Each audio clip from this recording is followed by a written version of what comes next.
মুস্তাজাবুদ দাওয়া 3 ব্যক্তির দোয়া আল্লাহ তাআলা কখনো কবুল না করে তাদেরকে ফিরাই দেয় না।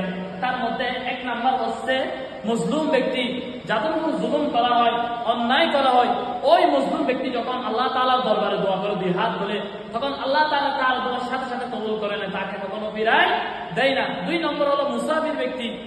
মুসাফির ব্যক্তি সফরে যাওয়ার উদ্দেশ্যে রওনা দিল, ওই ব্যক্তি যখন আল্লাহ তাআলার কাছে দোয়া চায়, আল্লাহ তাআলা তার দোয়ার সাথে সাথে কবুল করে নেয়। সুবহানাল্লাহ। 3 নম্বর হচ্ছে মা বাবার দোয়া। ভালো করে খেয়াল করবেন, মা বাবার দোয়া।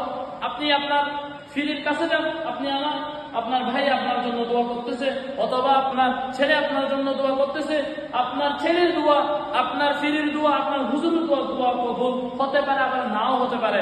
আর আপনার মা বাবা যদি আপনার জন্য দোয়া করে, আল্লাহ পাক রব্বুল আলামিন সাথে সাথে আপনার মা বাবার দোয়া কবুল করে নেবে। সুবহানাল্লাহ। শুধুমাত্র মা বাবার দোয়া কবুল করে তাই নয়, মা বাবা যদি আপনার উপর যদি কষ্ট পায়, আপনার উপর যদি নারাজ হয়, মা বাবা যদি আপনার জন্য বদদোয়া করে, তাহলে সেটাও সাথে সাথে আল্লাহ তাআলা কবুল করে নেন। এই জন্য ও আমার ভাইয়েরা, শুনে তোমরা মা বাবার সাথে কখনো বিয়াদবি করো না।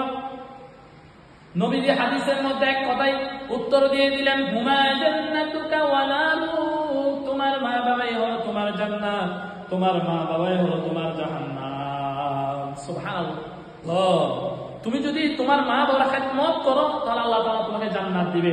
আর যদি তুমি তোমার মায়ের নাফরমানি করো, তোমার মায়ের সাথে বিয়াদবি করো, বিনিময়ে আল্লাহ তাআলা তোমাকে জাহান্নামের গর্তের মধ্যে নিক্ষেপ করে দিবে।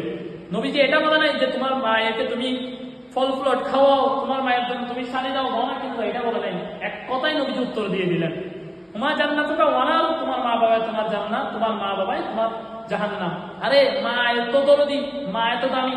দেখেন ফুটপাতের মধ্যে কিন্তু অনেকগুলো পাগল আছে, তো পাগলদের মধ্যে কিছু পাগলি আছে। দেখবেন ওই কিছু পাগলির ছেলে আছে বা বাচ্চা আছে, পাগলিকে যদি গিয়ে তুমি বলো, ও পাগলি তোমার যা কিছু আছে সব কিছু আমাকে দিয়ে দাও, পাগলি মা সব কিছু আপনাকে দিয়ে দিবে। পাগলিকে যদি গিয়ে বলো, ও পাগলি তোমার যে সন্তান আছে সন্তানকে আমাকে দিয়ে দাও, পাগলি মা সব কিছু দিয়ে দিবে, কিন্তু তার কলিজার টুকরা সন্তানকে দিবে না। সুবহানাল্লাহ। তাহলে একটা পাগলও তার সন্তানকে চিনে, একটা পাগলের মধ্যেও তার সন্তানের মহব্বত আছে। মা এটা এমন একটা দামি জিনিস, মাকে কখনো কষ্ট দেওয়া যাবে না। মায়ের মনে যদি কষ্ট লেগে যায়, তাহলে আল্লাহ তাআলা আরশের মধ্যে লেগে যায়।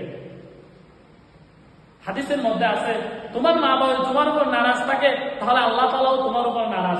যতক্ষণ পর্যন্ত তোমার মা বাবা তোমার উপর সন্তুষ্ট হচ্ছে না, ততক্ষণ পর্যন্ত আল্লাহ তোমার উপর সন্তুষ্ট হবে না। আল্লাহ তাআলা ততক্ষণ পর্যন্ত তোমার উপর নারাজ থাকবে। এই জন্য মা বাবার মনে কষ্ট দেওয়া যাবে না।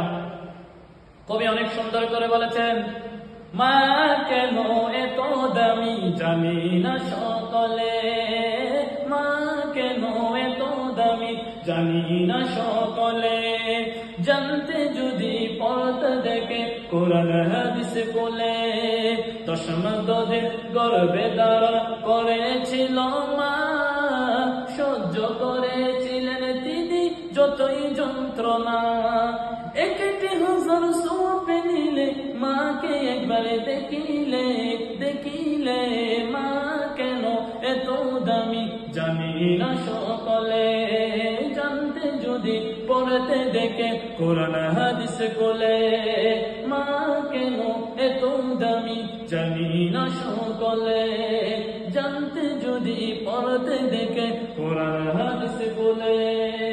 তাহলে